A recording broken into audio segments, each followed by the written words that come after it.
This is a very important month in the calendar of the nation, and in particular in the Ministry of Education and Youth.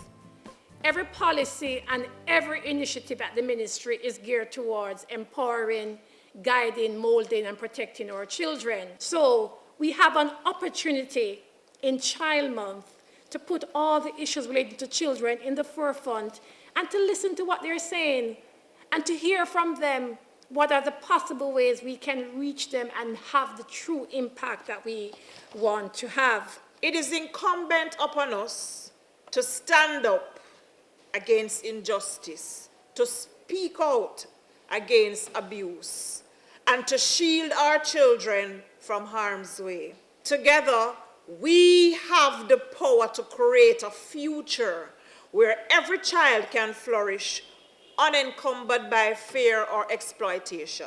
Each child, and I say that again, each child, regardless of background and overall uniqueness, has rights. Rights that must be acknowledged and respected.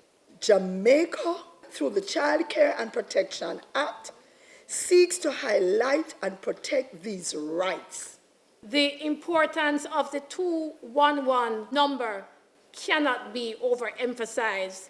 This allows every person at ground zero, whether you are a child, an adult, a concerned person, to report and bring to the attention of authority the persons and the children who are in a dangerous state.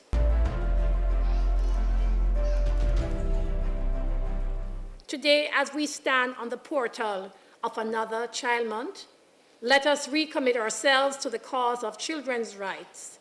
Let us pledge to be vigilant guardians of their innocence, their right to education, to safety, and to a future filled with promise.